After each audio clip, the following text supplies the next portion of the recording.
Bueno, muy buenas tardes a todos.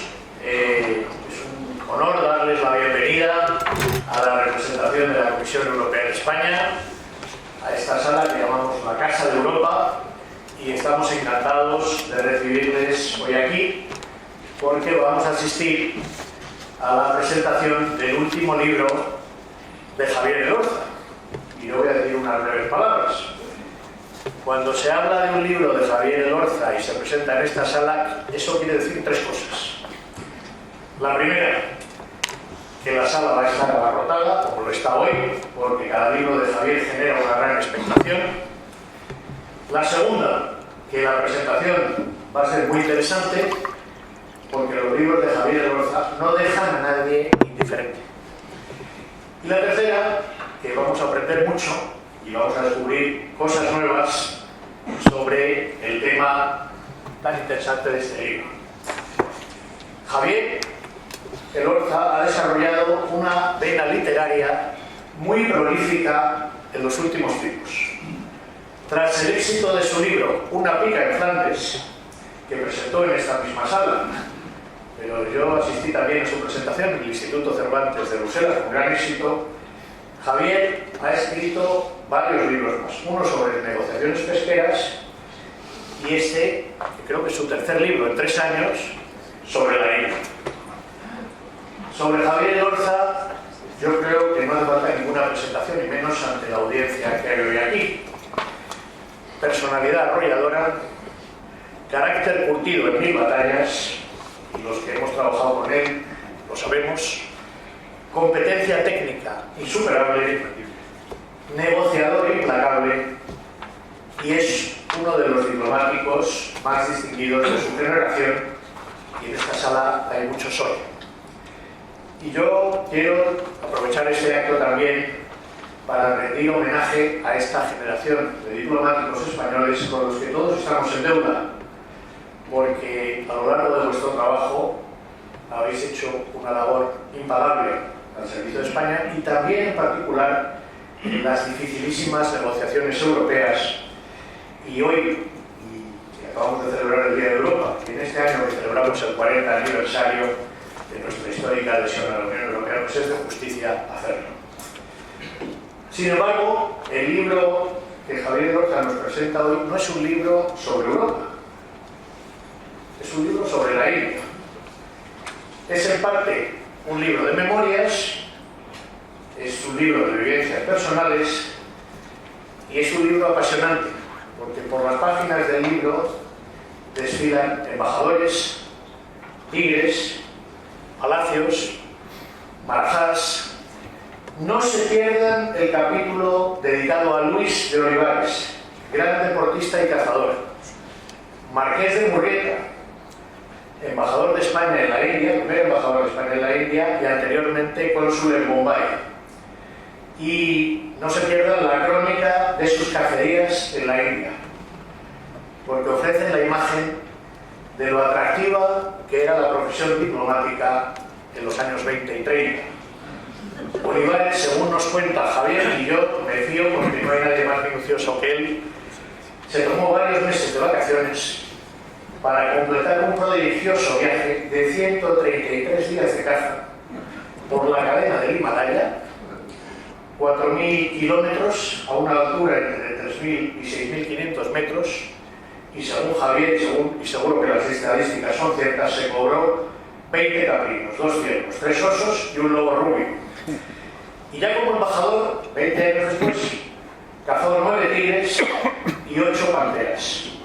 ¿Qué tiempos aquellos para la carrera diplomática? Al hilo de sus recuerdos, como embajador de España en Nueva Delhi, Javier Elorza va mucho más allá de un libro de vivencias. Y aquí viene lo más interesante del libro, porque hace una disección de la realidad de la India, su papel y su influencia en un mundo cada vez más complejo. Y la India está en vías de convertirse en una potencia mundial, es ya el país con más habitantes del planeta y puede convertirse en el tercer país en términos del Producto Interior Bruto de los Estados Unidos y China. Este libro no puede ser más oportuno también desde una perspectiva europea, porque a principios de año, el 17 de enero, la presidenta de la Comisión Europea, Ursula von der Leyen, firmaba en la India el acuerdo comercial entre la Unión Europea y la India, que ella calificó como la madre de todos los acuerdos, porque creará un mercado de 2.000 millones de personas. Es un acuerdo que va a multiplicar nuestras relaciones comerciales con la India y del que esperamos resultados muy positivos, y además los sectores agrícolas más sensibles para Europa han quedado excluidos. Pero por encima de esta cuestión, Javier Elorza en el libro se hace una gran pregunta. Y la cuestión es la de saber si la India, tras su crecimiento cuantitativo espectacular, va a ser, de verdad o no, una gran potencia. Esa es la gran pregunta. ¿Podrá, en un mundo cada vez más polarizado, ser capaz de jugar su papel? ¿O será víctima de sus contradicciones, de sus rémoras, de sus demonios interiores? Y en el libro, yo creo que Javier nos ofrece las claves para responder a estas preguntas, y durante esta presentación estoy seguro de que se va a entrar en detalle, y más allá del libro también nos va a contar cosas muy interesantes. Yo concluyo ya. Si quieren disfrutar de un viaje inédito por la India, recorrer sus tradiciones, tener en cuenta su potencial, también analizar sus contradicciones, no dejen de leer el libro de Javier Elorza, porque les acercará a un país que, como el libro indica, si supera sus tensiones internas, puede dejar de comportarse como un pavo real y convertirse en un tigre en la escena internacional. Enhorabuena, querido Javier, por este espléndido libro. Muchas gracias.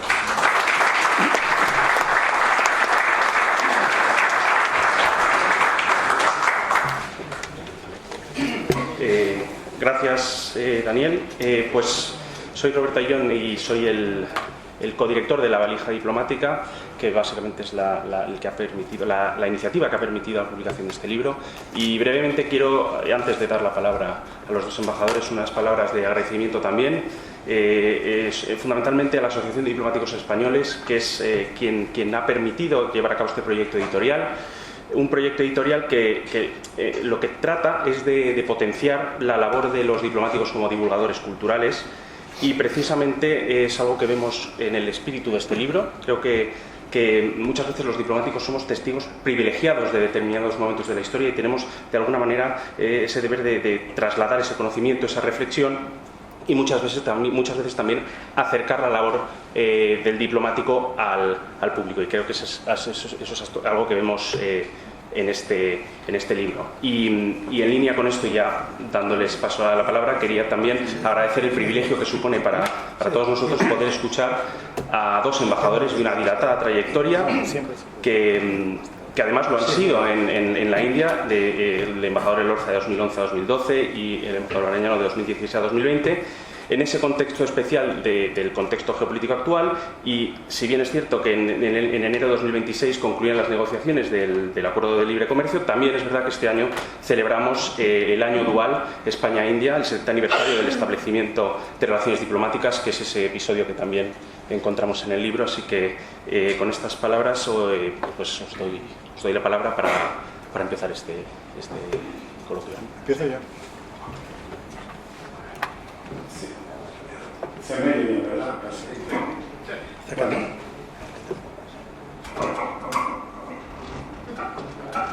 Pues, muchísimas gracias a todos por su presencia y muy buenas tardes. Hay libros que informan y libros que atrapan. Los mejores hacen ambas cosas a la vez. Combinan experiencia directa con el análisis riguroso, que mezcla la anécdota con la reflexión de fondo, y consiguen que el lector sienta que ha viajado a un país sin necesidad de coger un avión. Hoy presentamos precisamente uno de estos libros.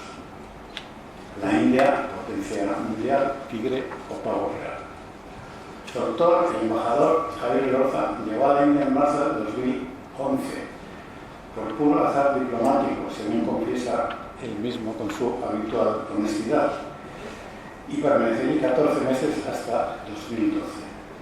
Su libro es la memoria de esta experiencia, reveladora, sugerente, siempre apasionante y siempre apasionante. India no es simplemente un país grande, importante. Es, como describe Lorza en el prólogo, uno de los pocos países del mundo que tienen alma propia. Origen de las tres principales religiones del mundo, el hinduismo, el budismo y el sikhismo, con una civilización de milenios de antigüedad. Hoy es la democracia más populosa del planeta, con más de 1.440 millones de habitantes. Es también el país más complejo y contradictorio que existe. Cuna de imperios y colonia enviada, potencia nuclear y tierra donde el 47% de la capital no tiene alcantarillado. El libro nos recuerda que antes de que llegaran los británicos, la India era un mosaico de reinos que los colonizadores supieron utilizar a su favor. Con solo 50.000 civiles y 80.000 soldados, el Imperio Británico gobernó durante casi un siglo, un subcontinente entero. Y cuando se marcharon, en 1948, dejaron tras sí un país fragmentado, 1 millón de muertos en la partición con Pakistán y heridas que aún no han cicatrizado. El dominio colonial directo finalizó con la independencia el 15 de agosto de 1947. Cuando los británicos llegaron a India, el PIB era el 25% de la riqueza global mundial. Y cuando se fueron en 1947, 100 años más tarde, solo era el 4% del PIB mundial.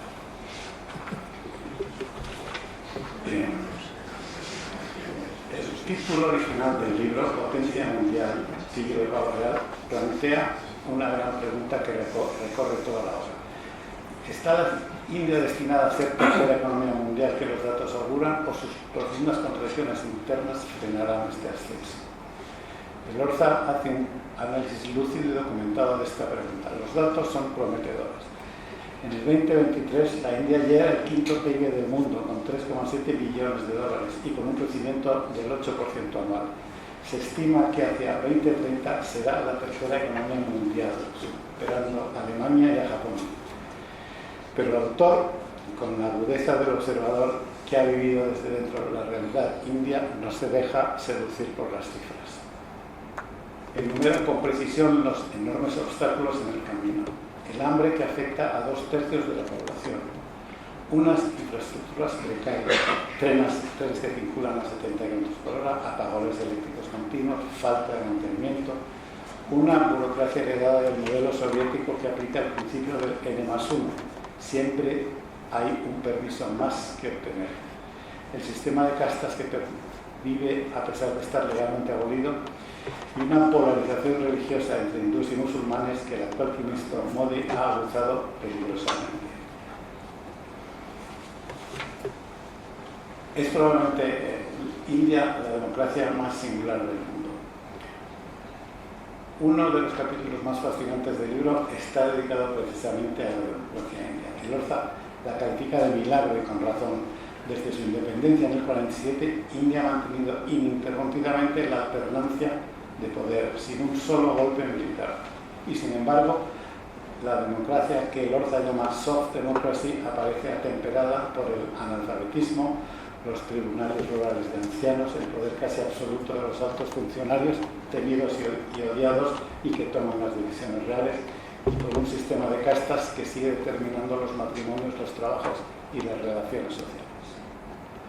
La Constitución de 1950 garantizó la división de poderes, abolió el sistema de castas y aseguró las libertades fundamentales.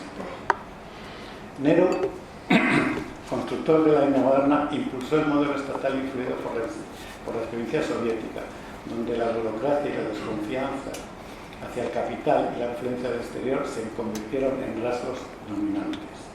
La política exterior en India ha recorrido un largo camino desde el no alineamiento histórico de Nehru hasta el multilineamiento pragmático de Modi. India se integra en los BRICS junto a China, se niega a sancionar a Rusia por la invasión de Ucrania y se beneficia del petróleo ruso barato. Se trata de una política exterior de autonomía estratégica que el propio ministro de Asuntos Exteriores, Jai Shankar, ha sintetizado con claridad. Primero, no comprometerse ideológicamente con nadie y maximizar los intereses nacionales en cualquier foro. Bien, un mundo que exige bandos, la India se reserva el derecho a no elegir. Pero el libro presentado no es únicamente geopolítica y economía. El autor conoce también al lector por una India desbordante de vida, de color y contradicciones, narrada con una capacidad descriptiva casi cinematográfica. Está la India de Kipling con los viejos marajás, los monos macacos saltando entre los templos, las vacas sagradas bloqueando el tráfico imposible en Delhi, los elefantes engalanados en Rajasthan y los tigres ocultos en las reservas naturales que aún sobreviven entre selvas y manglares. Y está también el Rajasthan fastuoso, con los palacios de Jaipur, Udaipur y Jodhpur transformados en hoteles de lujo, donde todavía parece resonar el eco decadente del antiguo imperio mogol. Está Benares, la ciudad sagrada del hinduismo, donde se ven miles de peregrinos que descienden cada amanecer hacia las escaleras del Ganges sagrado para bañarse en unas aguas consideradas purificadoras desde hace milenios. Allí se pueden contemplar los ghats o escaleras del Ganges sagrado repletos de ceremonias de incineración y a sus sacerdotes brahmanes lanzando al río restos quemados envueltos en telas. Y allí, entre el humo de las cremaciones y los cánticos de los sacerdotes, la vida y la muerte conviven con una naturalidad desconcertante para el visitante occidental. Frente a todo este esplendor del lujo y de la espiritual aparece también la otra India, la de la pobreza masiva, la superpoblación y el colapso urbano. La contaminación de Delhi llega en algunos días a ocultar edificios situados el uno enfrente del otro. Delhi fue la ciudad más contaminada del mundo en 2014 y no parece que haya mejorado mucho. El Yamuna, el río que atraviesa la capital, fluye convertido en una corriente tóxica, sin oxígeno y prácticamente sin vida. En muchas zonas urbanas, millones de personas sobreviven en barrios informales, sin acceso estable al agua corriente, saneamiento o recogida de basuras. Y en Mumbai, vibrante y caótica, donde los rascacielos de cristal y los centros financieros conviven a escasos metros de Dharavi, uno de los mayores suburbios de Asia, de los que me gustaría contar algo si fuese posible.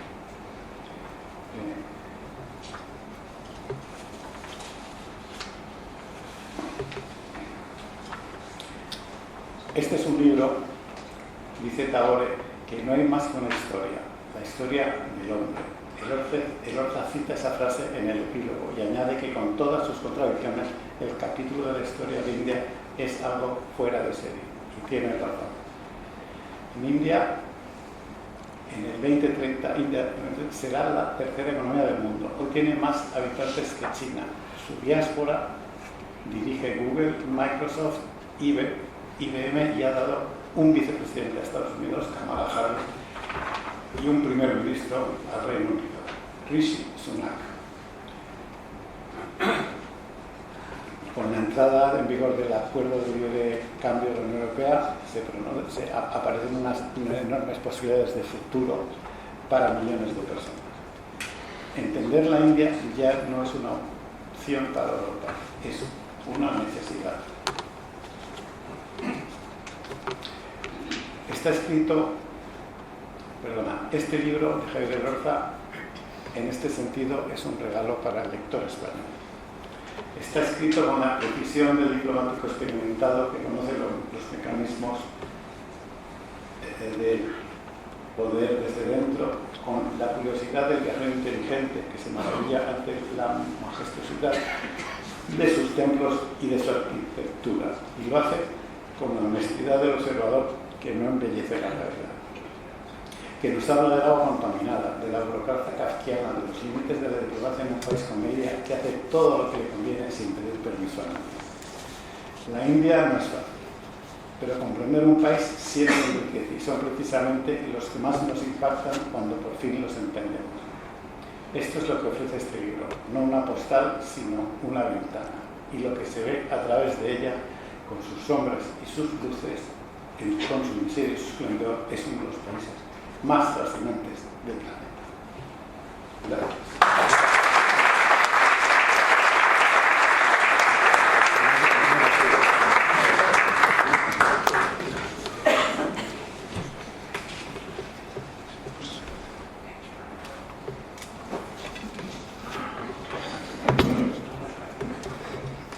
Gracias a todos por venir a escucharme y a Daniel Calleja por haber prestado este magnífico auditorio.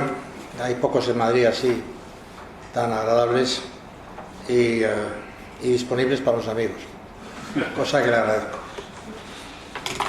Cuando escribí este libro el año 2023,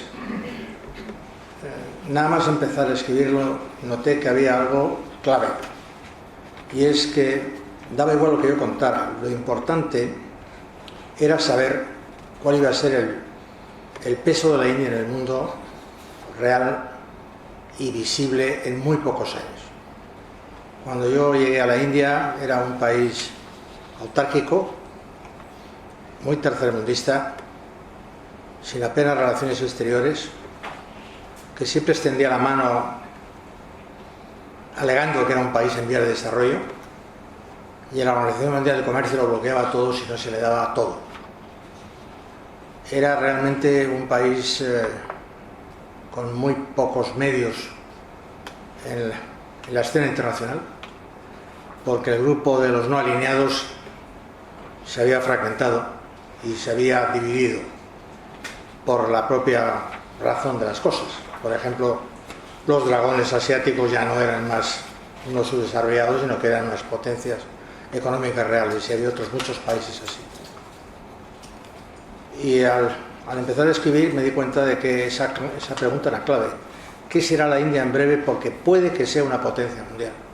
No hay que descartarlo.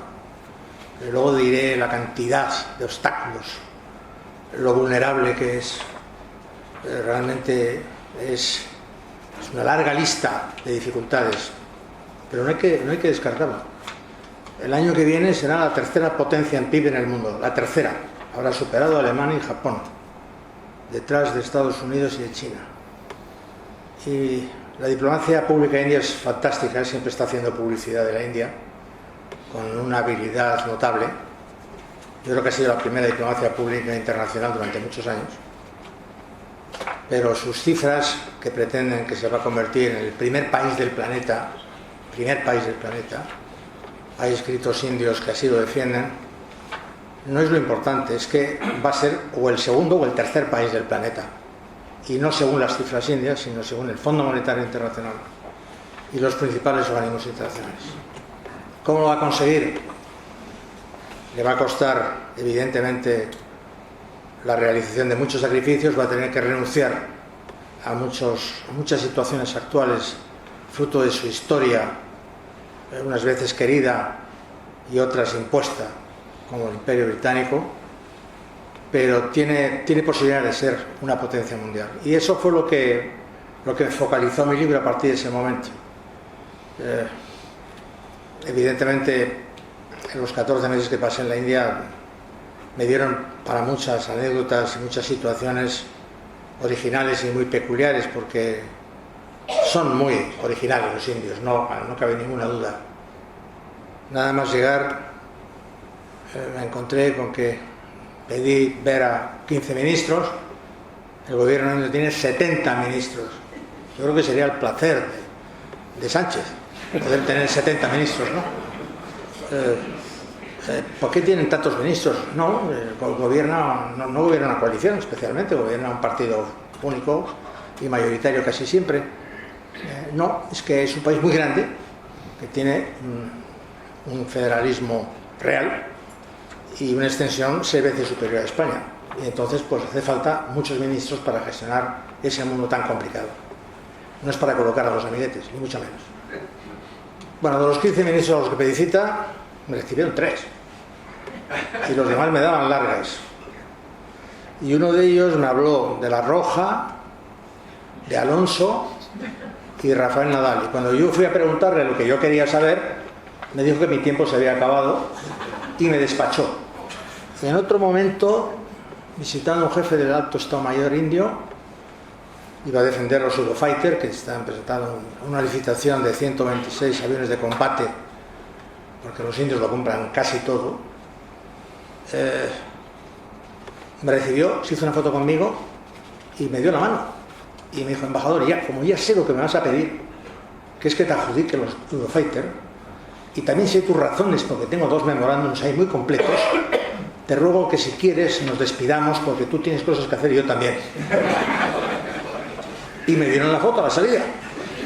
Una foto estupenda que guardo, no por la foto en sí, porque el caballero era más bien mayor y poco agradable y poco agradecido, pero me hizo tanta gracia la situación que esto no podía pasar nada más que en la India, evidentemente.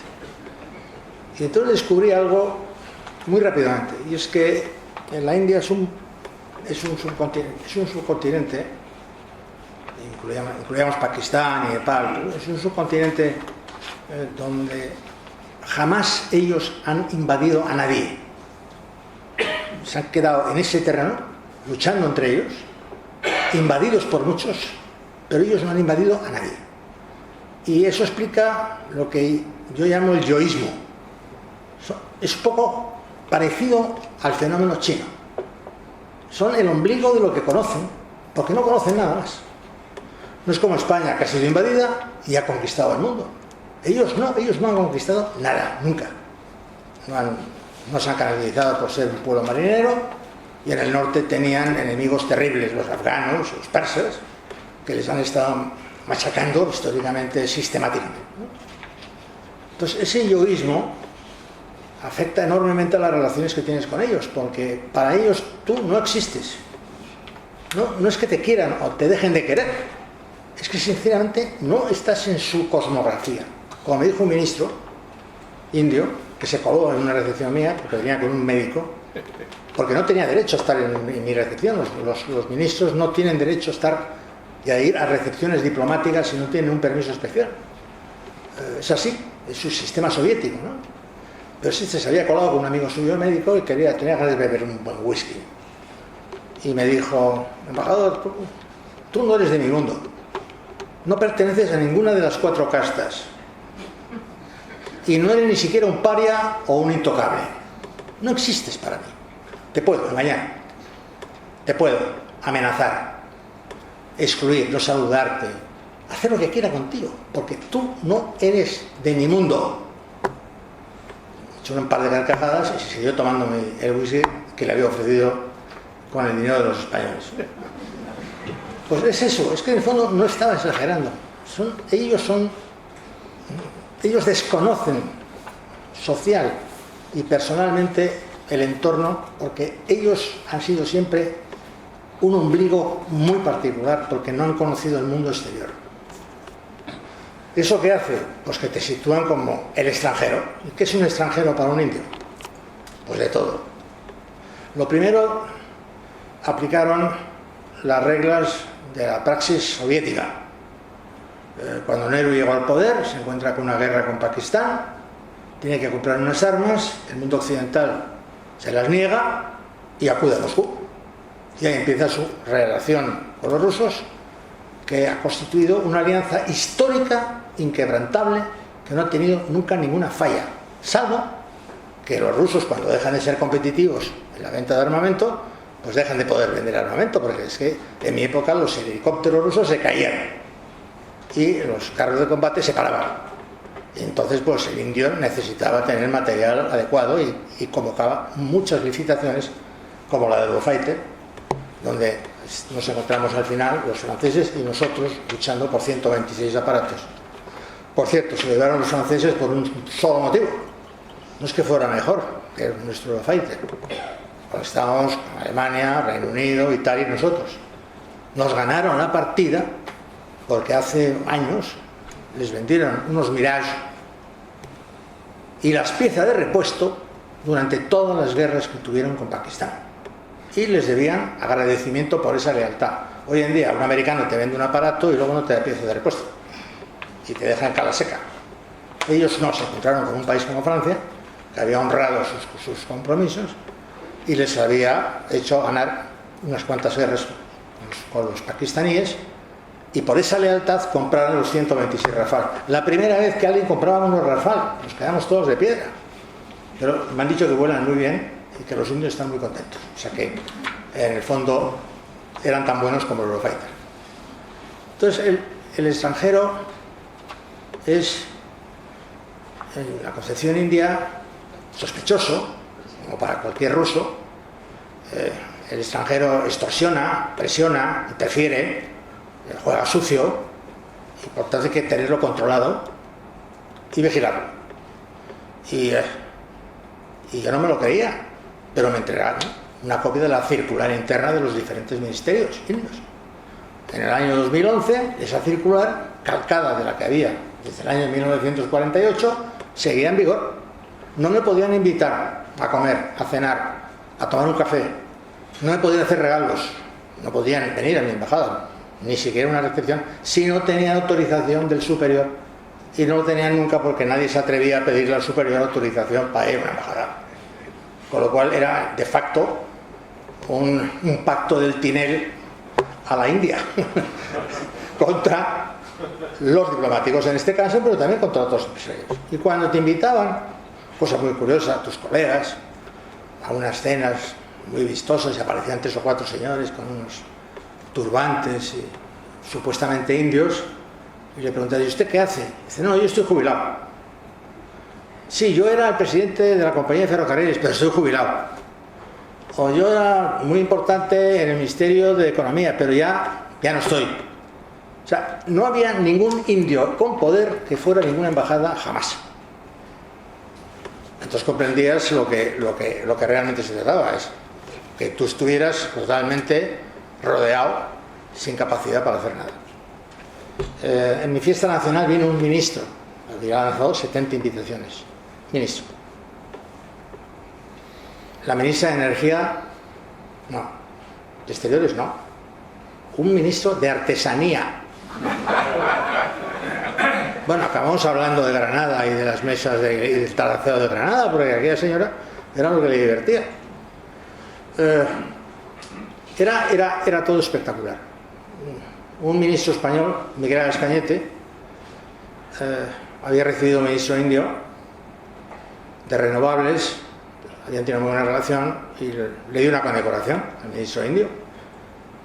Fui a verle personalmente a comunicarle la buena noticia. Me dijo que no podía aceptarla si no tenía luz verde de asuntos exteriores, pero que además tenía que hablar con su jefe de gabinete.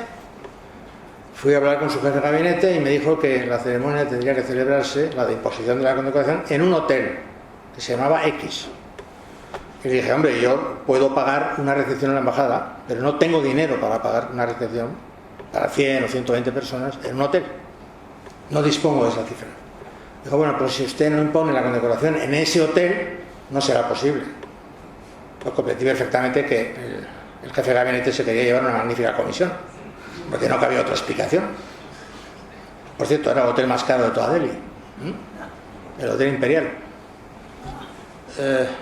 Bueno, voy a Exteriores a ver a la directora general de protocolo, y lo primero que me pregunta es si esa condecoración tiene aneja alguna pensión o cantidad de dinero físico.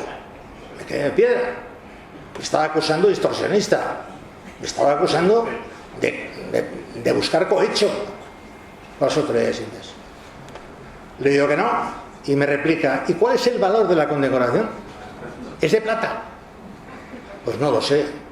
Debería ser de plata, pero mis autoridades no siempre regalan plata, y muchas veces es latón o es plateado. Me va usted a traer, me dijo, la factura de la condecoración para que yo vea cuánto vale. Inútil decir que abandoné la sala sonriendo y que no volví nunca más. Cogí la propuesta de condecoración, la metí en un cajón y la heredó mi sucesor, Gustavo D'Ariste, que no se lo quiso con ella. Porque yo ni estaba dispuesto a pagar una comisión a un jefe de gabinete indio, ni estaba dispuesto a justificar cuál era el valor de una chapa que se daba en reconocimiento político y de amistad a un miembro del gabinete de Nueva Delhi, que se había portado muy bien con Miguel Ascañete y que había visitado nuestras instalaciones eólicas y solares. Eso es la India. Eso es la India. Y cada anécdota era mejor que la otra. Día Nacional. Nos depositan a todos los embajadores en un cuadrilátero formado por maromas de 4 o 5 centímetros de diámetro. Maromas. Encerrados dentro de las maromas. Los diplomáticos solos. Todos los indios estaban fuera. y andaban tranquilamente a su buen entender. No tenían ninguna maroma. Nosotros sí. Con lo cual, tú no podías hablar con ningún indio, porque estabas dentro de las maromas. Los otros estaban fuera. Tocaron los himnos, levantaron las banderas, y cuando acabó la ceremonia, sin dar ningún buffet, los indios se fueron, y cuando se habían ido, levantaron las maromas. Entonces, ¿qué utilidad podría tener para nosotros haber ido a ese acto teóricamente simbólico, nacional indio, en el que querías ver a autoridades que no era fácil, con las que no era fácil hablar? Imposible. Salimos todos a la carrera intentando pillar a uno u a otro en una operación imposible. O el día del desfile nacional, nos enviaron una nota verbal donde se prohibían los móviles, las máquinas de fotos y las armas, y te dejaban ir con gabardinas, y lo decía expresamente: usted podrá traerse la gabardina por si llueve, porque te habían prohibido antes el paraguas, porque el paraguas es un palo y puede ser algo con lo que agredas a alguien. Eso era el concepto de extranjero en la India. Es que eso que me estás contando bueno, eso no tiene importancia. Bueno, Moratinos me llamó un día y me dijo: tenemos mucho dinero, nos va a sobrar dinero, queremos hacer un proyecto especial con India, vete y pregúntales a ver qué es lo que quieren. Fui al ministerio, les ofrecí la cooperación española, y me dijeron, con gran altivez nuevamente, que ellos no aceptaban ninguna donación inferior a 25 millones de dólares. Cuando pronuncié esa palabra en un teléfono con alguien de Madrid, me dijo: 25 millones de dólares para un solo proyecto, ni de broma. Y aunque les expliqué que es que para los indios como yo, si yo financiaba algo, es que no se fiaban de lo que íbamos a hacer ni de cuáles eran nuestras intenciones reales, me dijo: mira, da igual, nosotros no vamos a dar 25 millones de dólares a nadie para un solo proyecto. Y se quedaron sin proyecto. Pero tampoco les importó nada, porque no me dieron ninguna alternativa. Pasaba el tiempo y no me volvieron a contactar. Eso es lo que son los extranjeros para los indios. ¿Qué es la India? Bueno, pues Churchill, que tenía muy mala baba, para minimizar su identidad nacional en una época dura en la que era el único británico que defendía la continuación de la India bajo el Imperio Británico, les dijo que eran una mera expresión geográfica, lo que concuerda con lo que he dicho antes en el mejor bañano, porque la India se componía de unos 500 principados. Había 500 marajás o asimilados, pero no había un solo país. Sí, en sus tiempos hubo una parte del Imperio Mogol, la parte norte, y poco más. Eran todos los Rajput, y los señores de la guerra eran totalmente independientes unos de otros, haciéndose la guerra.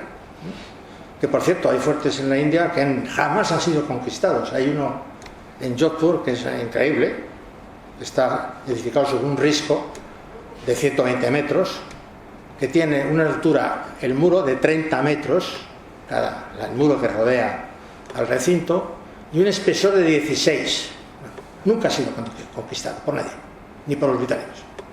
O sea que eran unos principados incluso poderosos. Y Churchill dijo: es una mera expresión geográfica, porque no tiene entidad. No hay India, no existe la India. Pues sí, que precisamente los que hicieron que la India existiera fueron los británicos. En la feroz oposición que tuvieron, y voy a contar algo del Imperio Británico, espero que no haya nadie aquí de la embajada, los unieron a esa gente que estaba guerreando continuamente entre ellos, que eran del norte y del sur, del este y el oeste, de religiones a veces diferentes, unos budistas, otros hinduistas, sijistas. Los unieron porque el maltrato fue muy notable, especialmente durante la primera parte de los 150 años, en que el interlocutor de los indios era la Compañía de las Indias Orientales, que era una compañía privada, de capital privado, cita en Londres, que era la que decidía y deshacía en la India, no el gobierno británico, que intervino después de una revuelta de cipayos en el año 1857, porque se sublevaron todo el mundo en la India se sublevó contra la compañía, y al final el gobierno británico tuvo que intervenir. Pero en la primera parte la compañía era la que mandaba. ¿Y la compañía qué hacía? Bueno, hacía de todo. Hubo un gobernador que se llamaba Dalhousie que rapiñó el Kohinoor, un diamante de 105 quilates que está en la Torre de Londres. Por cierto, Carlos III, cuando se coronó, no tuvo los bemoles de ponerse el Kohinoor, porque está reclamado por la India, por Afganistán, por Persia, como un diamante robado a esos 3 países. Pues el señor Dalhousie, gobernador de la compañía, se lo quedó y no pagó por él, en absoluto. Hubo otro gobernador, se llama William Bentinck, que en el año 1830 o 32 quiso vender los mármoles del Taj Mahal. Vender los mármoles del Taj Mahal. Y convocó 2 subastas, que gracias a Dios dieron tan poco dinero que no se decidió a venderlo, porque valía más desmontarlo que vender el mármol. Pero intentó vender los mármoles del Taj Mahal. De paso se llevó unos baños que ya no están en el Taj Mahal, sino en el Museo Británico. Pero la mayor felonía que cometió la compañía fue en un país que tenía una industria textil pujante, de pre-revolución industrial, porque era muy artesanal, pero tenía un mercado textil muy importante. Empezó a poner aranceles, a regular, a legislar, a poner tasas y a quitar tasas, y al final el algodón que plantaban los indios se lo vendían a los de Birmingham y a los de Midlands británico, que se lo devolvían en prendas de vestir, que eran las que se ponían los indios. Entonces, se habían quedado con el mercado textil indio, gracias a esos enjuagues de tasa por aquí, arancel por allá, y alguna legislación que obligaba a plantar. Bueno, eso es lo que era la compañía de Indias Orientales. Luego, cuando viene el gobierno británico, la cosa se civilizó, pero abrieron el canal de Suez, y eso redujo el viaje 4 o 5 meses, de 6 meses a 1 mes y medio, 2 meses, y entonces empezaron a llegar a la India las mujeres, que no habían estado presentes en la primera fase de la compañía, pero empezaron a llegar las mujeres. Entonces los británicos ya no tenían necesidad de unas señoritas de compañía que llamaban bibis, que en otras partes del Imperio Británico las llamaban los diccionarios, porque eran las que traducían, teóricamente.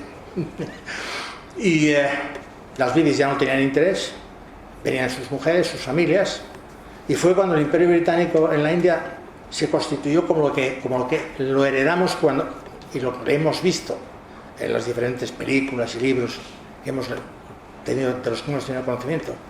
Ellos construyeron un Reino Unido dentro de la India. Crearon sus clubs deportivos y no deportivos, sus cacerías especiales como si fueran del zorro, o sea que eran del tigre o de la pantera, sus gin tonics, sus siestas con smoking o con uniforme, todo esto separado y no mezclado con la población india, con la que no trataban. A mí me recordaba un poco el Marruecos antes de la independencia, el año 56, cuando todos vivían en la Medina, todos los moros vivían en la Medina, y las partes de fuera de Fez o de Rabat lo vivían los europeos. Pues en el Reino Unido y en la India pasaba una cosa parecida.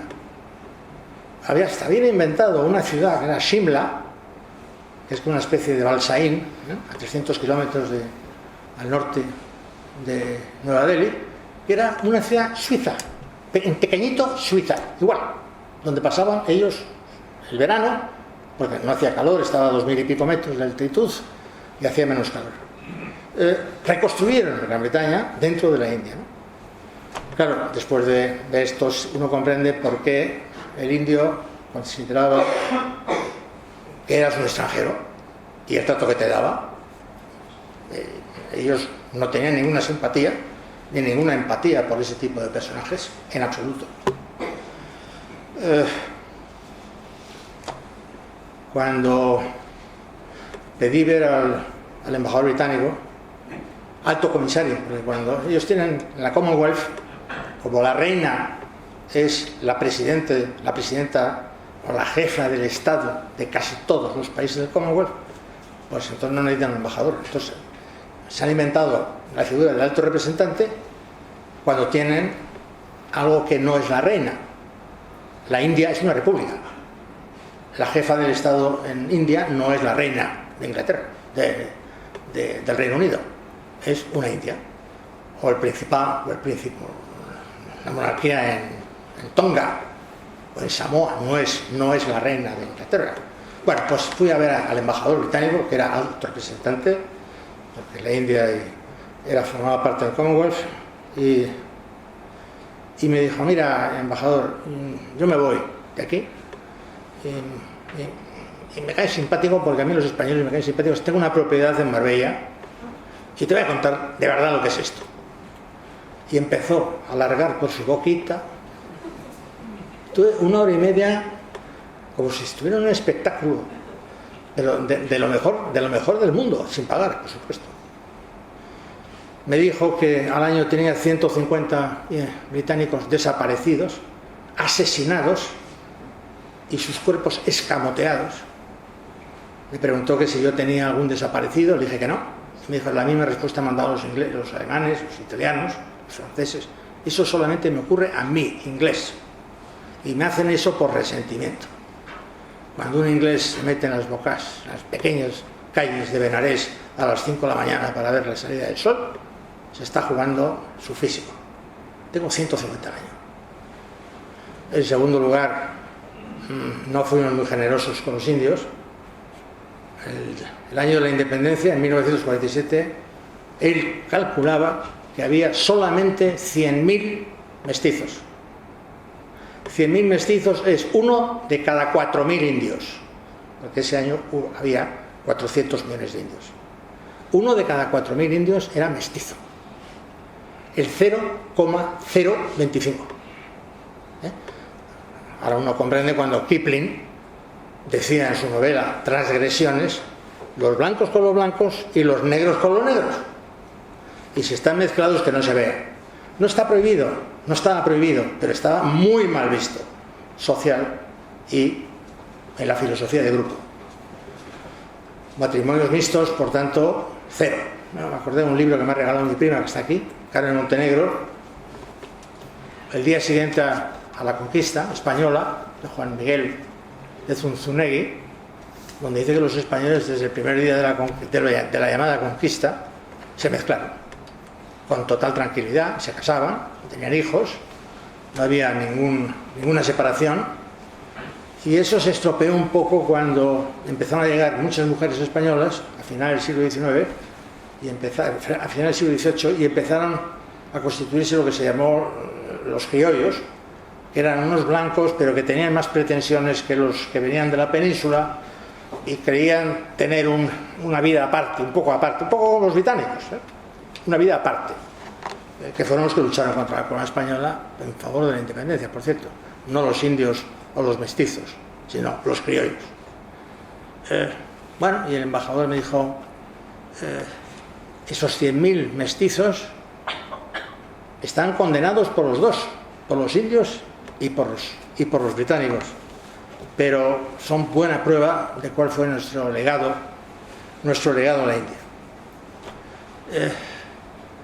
Y le pregunté: bueno, ¿y tú entonces en este país qué haces? Dice: mira, yo en este país estoy protegido por gurkhas. Si habéis visto alguna embajada británica en el extranjero, no habréis visto a gurkhas. No hay ningún gurkha en ningún país europeo y no hay ningún gurkha en muchos países pacíficos. Pero había gurkhas en Nueva Delhi. Tenía una 1,5 de gurkhas, soldado profesional muy bueno, que fueron los que ganaron la guerra de las Malvinas, por cierto, y los que han utilizado los indios contra los pakistaníes. Tienen un ejército de miles y miles de gurkhas pagados por los indios. Bueno, los gurkhas protegían su residencia. Bueno, sí, hay algunas cosas en que nos tienen mucho aprecio. Mira, te las voy a citar. Cualquier indio que se precie que tiene dinero se compra una casa en Londres. Les encanta tener una casa en Londres. En Londres, ¿eh? Eso de Bristol y tal, no, Londres. Si pueden educar a sus hijos, se van a Londres. Gandhi estuvo 3 años y era un abogado, un barrister por Londres. Nehru hizo 4 años de ciencias naturales y 3 de abogado en Londres. Modi no, Narendra Modi, el actual primer ministro, no ha estudiado en Londres, ha estudiado en Nueva Delhi y en Gujarat, porque pertenece a otra generación. Pero la generación que empezó después de la independencia le daba mucha importancia a la educación británica. El whisky. La India es el mayor consumidor de whisky del planeta. Como dicen los anglosajones, by far. Consumen de 4 a 5 veces más whisky que un americano, que un norteamericano. No hay nadie que consuma el whisky que ellos consumen. Y per cápita consumen tanto whisky como los ingleses y los irlandeses, lo cual ya es decir.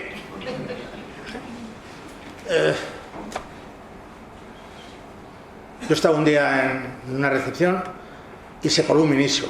Hay veces que hacían esto, ¿no? No estaba invitado, se coló. Venía con un amigo. Y era muy famoso ese ministro.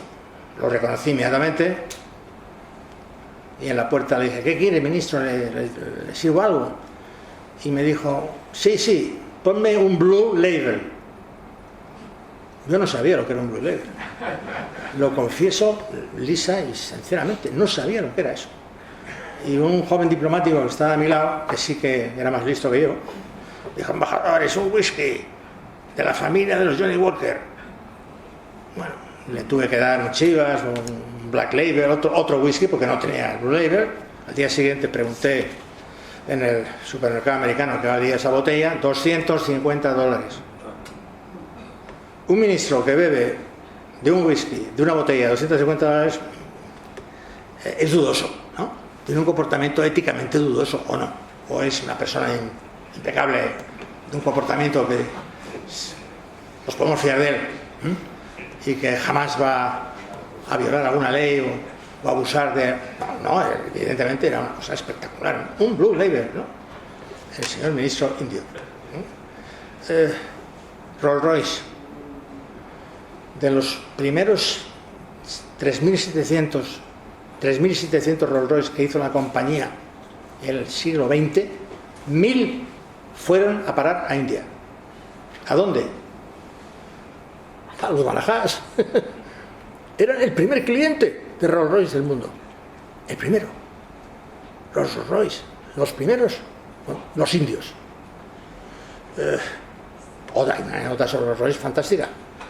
Un marajá que en Londres fue a un concesionario y se interesó por un modelo, y el concesionario británico pues no le hizo ni caso, lo maltrató, lo ninguneó, y este marajá volvió a Delhi, cogió su flota de Rolls Royce y la dedicó durante varias semanas a recoger las basuras de la capital,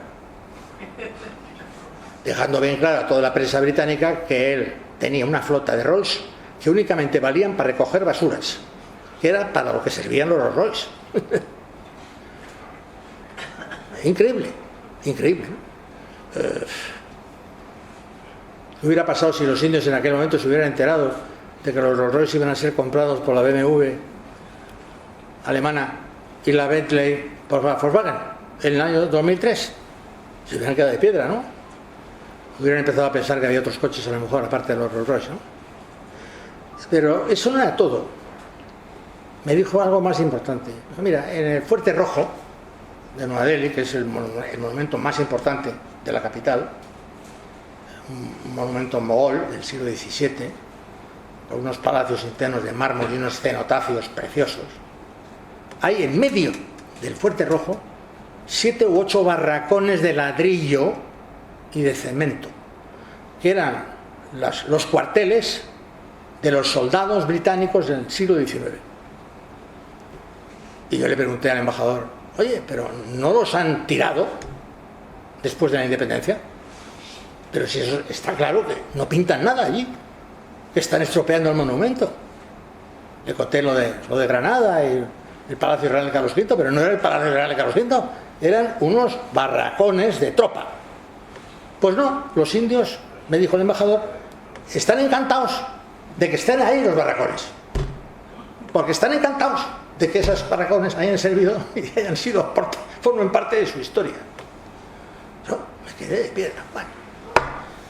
Y cuando estaba presentando credenciales, subo por el palacio que hicieron los británicos en los años 30, cuando crearon Nueva Delhi como nueva capital. Y en la escalera principal, al final de la escalera, había dos gigantescas pinturas de 4, 5 por 2 metros cada una, de Lord Mountbatten y su mujer Edwina. ¿Cómo es posible que estos señores, después de la independencia, hayan conseguido conservando los retratos de los dos personajes más altos que había, que les dieron la independencia? No podían haber puesto un símbolo o algún objeto indio y haber quitado este recuerdo de su época negra. No, estaban allí. Yo pregunté a un alto cargo indio, me sorprendió mucho, y me contestó, no, para nosotros Mountbatten y su mujer se portaron muy bien con nosotros, porque no se fueron en el momento de la independencia, siguieron un poco más tiempo con nosotros y nos ayudaron con la partición, 1 millón de muertos, como bien ha dicho el embajador Balañano, y nos acompañaron y nos acompañaron en nuestro dolor en aquel momento, y les tenemos mucho cariño. Una cosa es el cariño y otra cosa es tenerles ahí en mitad del Palacio Real, del Palacio Presidencial, el Ratispati Bhavan Palace, en un sitio tan de primera mano. Bueno, no voy a contar cosas que has dicho tú. La democracia,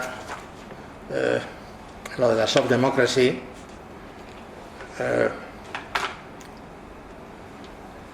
Me voy a centrar en lo capital del libro, que es si India será una potencia mundial o no. Las cifras del Fondo Monetario Internacional, que yo creo que son las más correctas, porque están hechas no solamente por expertos independientes, sino por el propio staff del fondo, que no hace más que analizar situaciones económicas todos los días, dan las siguientes cifras, los siguientes guarismos. El año 2023, Estados Unidos tenía 27 billones, millón de millones, 27. China, 17. La India, 3,7. Y Europa, 17, sin el Reino Unido. Eso es 2023. 2050, Estados Unidos pasará de 27 a 37. China de 17 a 52. 52 es más que 37. La India de 3,7 a 22, quedándose en tercer lugar. Y la Unión Europea tendrá menos de 22, porque tendremos crecimiento vegetativo muy importante, no, 0, negativo. Inmigración, sí, pero no es seguro que vaya a repercutir en la nacionalidad, depende de la política de cada país. Lo que sí sabemos es que nuestro PIB será inferior al indio, con lo cual la India para el FMI será el tercero, pero el tercero de verdad, no un tercero como ahora, donde tienes un poco más de un país como Alemania, o un poco más de un país como Japón. No, el tercero de verdad, con 22 millones de millones, a un paso de los Estados Unidos, que tendrá 37. Eso es lo que dicen las cifras, pero si hurgamos debajo de las cifras hay muchas vulnerabilidades, muchos déficits estructurales. Voy a intentar enumerarlos. Dependencia militar absoluta. La India no tiene industria militar, no la tiene. Yo creo que en mi época tenía encima de la mesa 30.000 millones de euros de ofertas españolas, submarinos, carros de combate, aviones, artillería, municiones, radares. Ofertábamos de todo porque ellos no producían nada. ¿Por qué? Porque Nehru, que tenía un pensamiento ligeramente selectivo, elegía. Por ejemplo, eligió los cohetes y lo nuclear y desechó la aviación. Y la India no produce aviones. Porque Nehru decidió que no había que producir aviones, había que elegir, y eligió los cohetes. ¿Los cohetes por qué? Porque había que transportar las bombas nucleares que iban a construir. Y entonces la industria de defensa en aquel momento no era prioritaria porque la Unión Soviética lo proporcionaba todo a precios muy baratos. O sea, tienen dependencia militar muy importante. Y no, yo creo que no hay una gran potencia mundial que tenga la debilidad industrial, militar que tiene la India hoy. Y eso no es fácil de subsanar. 2. Fronteras muy inestables. Están en guerra con China. Los chinos les han ganado dos veces la guerra. Han tenido 5 conflictos con Kashmir, el último hace un año, donde hubo 26 muertos.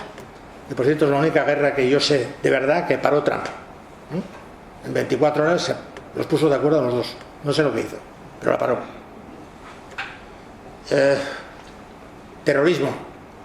En India tienen terrorismo de Kashmir, en el centro, trotskista, maoísta, y en el este, las tribus nagas, que tienen 4 millones de señores, que no han sido conquistados jamás por los indios, y que son unos señores que se dedican a defenderse. No ganan, pero tampoco pierden. Me acuerdo de Esperanza Aguirre cuando sobrevivió al atentado del Taj Bombay Palace, el año 2008, dijo: salí del hotel descalza, con los pies pisando charcos de sangre.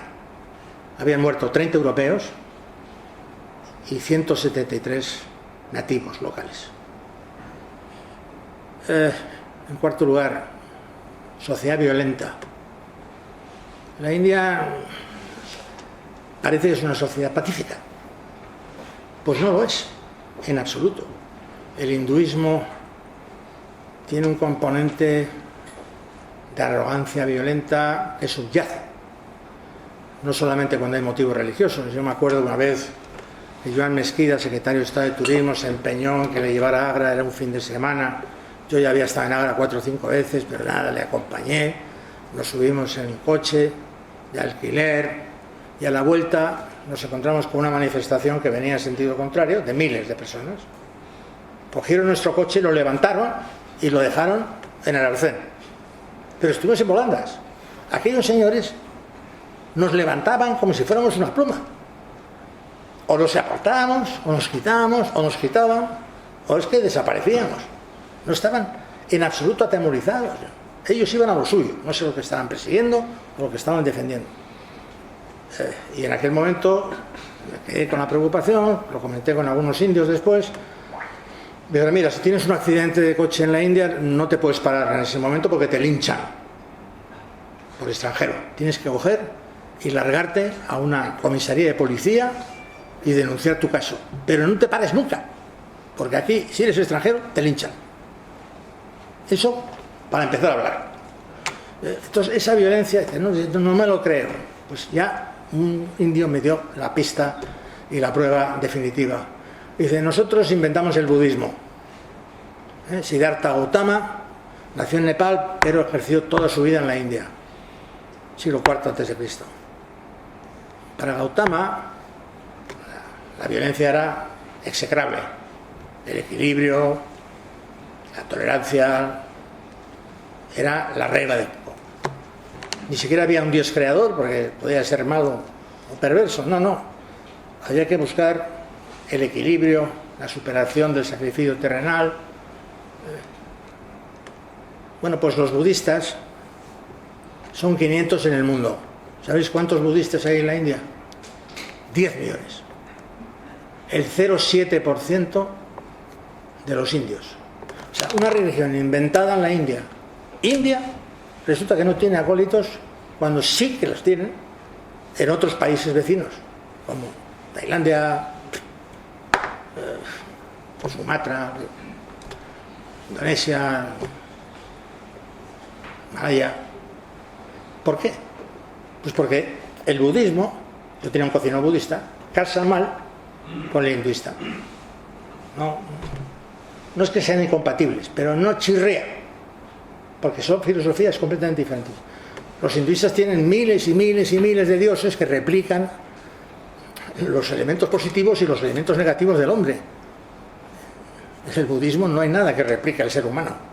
Todo es perfección, equilibrio, sacrificio.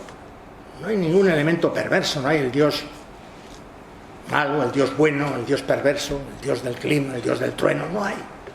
Ese elemento negativo no existe.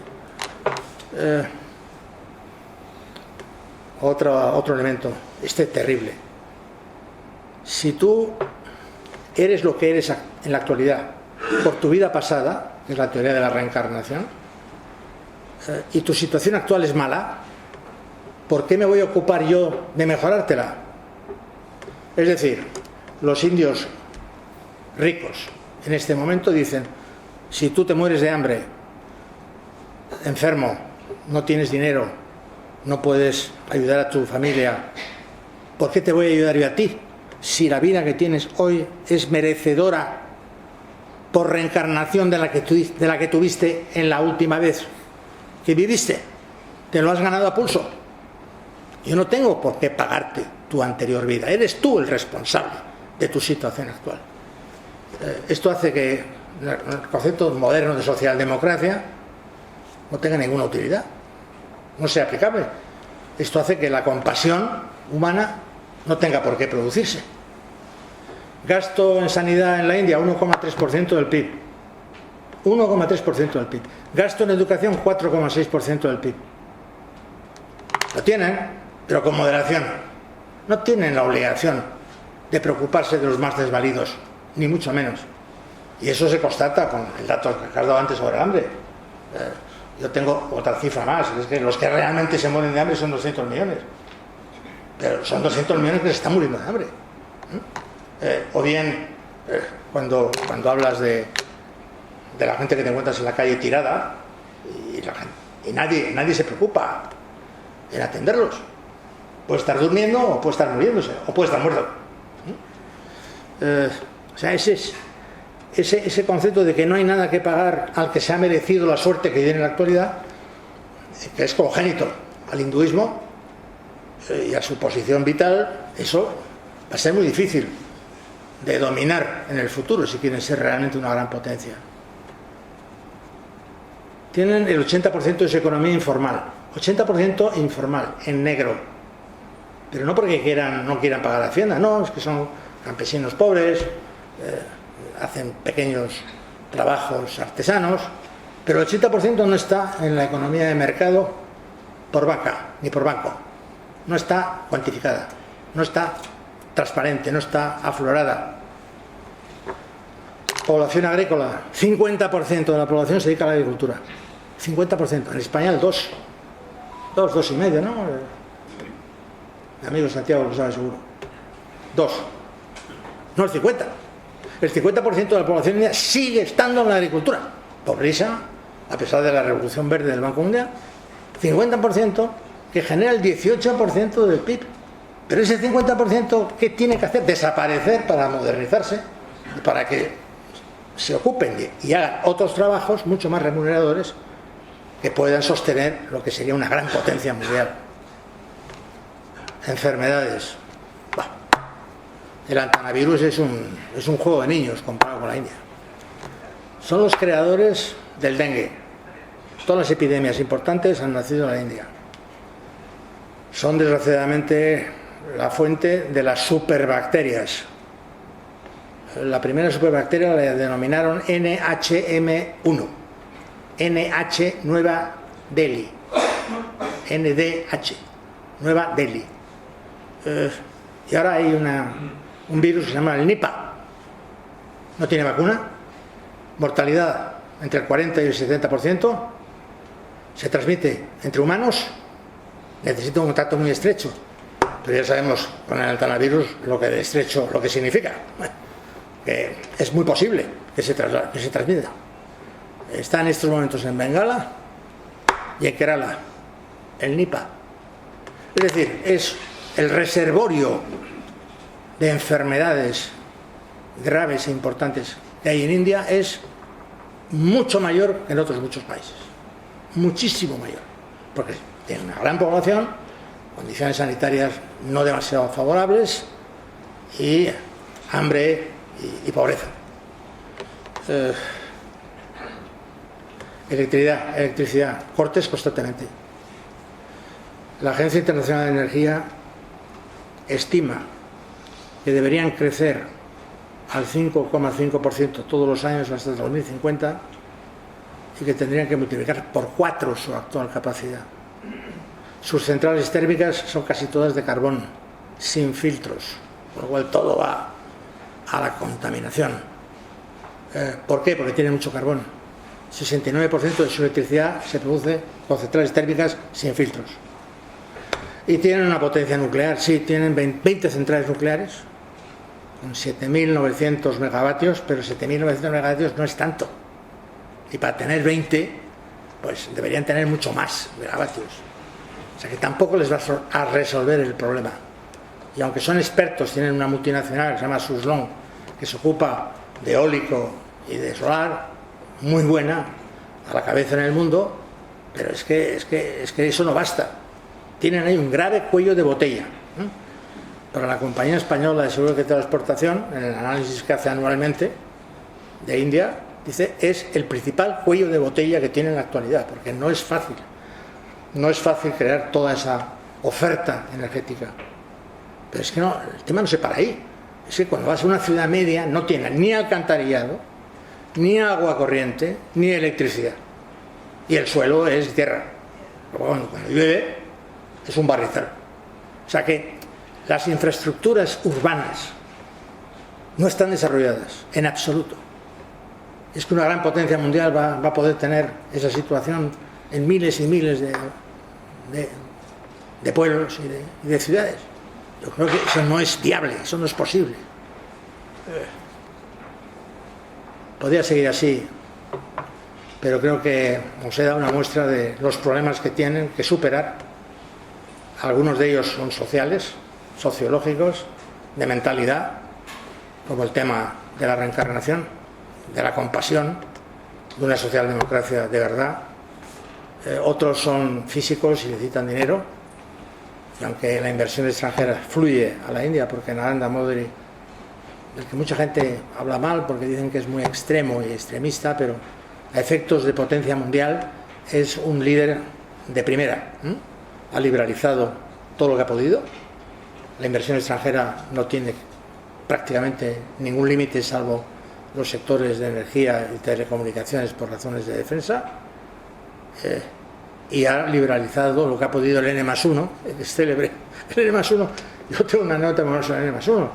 En Bruselas, está embajador de ahí en Bruselas, en la Unión Europea, y llegaron una delegación de la COE mundial, de la OCDE, y venía el presidente de Coca-Cola, y tuve la suerte de sentarme a su lado. Entonces pues hablamos de todo, y no sé por qué surgió el tema de la India. Él estaba muy furioso porque Coca-Cola había tenido que cerrar todas sus empresas en India porque a los indios le habían pedido la fórmula, la célebre fórmula de la Coca-Cola, se la habían pedido, alegando que contenía pesticidas. Bueno, claro, este señor decía, ¿cómo voy a poner unos pesticidas en la fórmula para hacerme Coca-Cola? Estaría en la cárcel hace muchos años, está en la cárcel. Era mentira, pero era una excusa para que los indios se apretaban y querían conocer la fórmula. Y Coca-Cola se negó y salió del país. Y luego volvió años después ya sin pedir la fórmula. Y me dijo, mira, la India, para mí la India es N+1. Dice, yo no tengo ningún negocio donde no me hayan pedido un permiso más del que tenía. Y siempre me pedían otro permiso más. Inagotable. Ellos tienen un sistema de la alta burocracia, los célebres babús, que por cierto babús se llamaba Mahatma Gandhi, pero también se llama los funcionarios con mucho poder, absolutamente que desbordan la democracia y desbordan todas las reglas habidas y por haber. Son gente muy importante en la India, pues El babú hace en su sector lo que le da la gana y te pide el permiso que le da la gana, y cuando los tienes todos te pide otro más. El caso es que tienes que seguir regando por aquí o implorando por allá, que es de lo que se trata. Claro, eso no es posible en una gran potencia mundial. Tendría que arreglarse de alguna manera. Pero ¿cómo arreglas eso con una administración como la India? Es muy difícil, es muy, muy difícil. O la rémora soviética del intervencionismo, de la desconfianza del extranjero, que sigue existiendo en la India. ¿Cómo arreglas eso? Y me diréis, bueno, ¿y por qué la India está en tercer lugar en el PIB? Pues por unas cosas y por otras están creciendo. Este año van a crecer al 7, el año pasado al 7,5, el anterior al 9. No sé lo que hacen, pero siguen creciendo. En su informalidad, con sus reglas propias, sin respetar las reglas de juego de los demás. Siguen creciendo. Y ahí está. Una situación que evidentemente tendrá que salir por algún lado. Por eso llamo al libro Tigre o Pavo Real. Si triunfan serán un tigre, como los dragones asiáticos, y si fracasan serán un pavo real. Pero cuidado con los pavos reales. El pavo real se llama en sánscrito Mayur, porque es asesino de serpientes. Se come las serpientes, el pavo real. Eso no lo sabéis vosotros. Pues se come las serpientes. Y el pavo real no vuela nada más que 100 metros, pero corre que se mata. Yo he ido de Jaisalmer al desierto del Thar y se cruzaban en la carretera cientos de pavos reales a una velocidad del demonio, porque realmente son unos corredores de primera, casi como los correcaminos de las películas. ¿Será un pavo real? Sí, no será muy fuerte, no tendrán mucha capacidad para volar, pero mata serpientes. Tiene un colorido realmente notable y representa a la India, que es un país original, absolutamente poliédrico y que tiene lo mejor y lo peor de este planeta. Muchas gracias.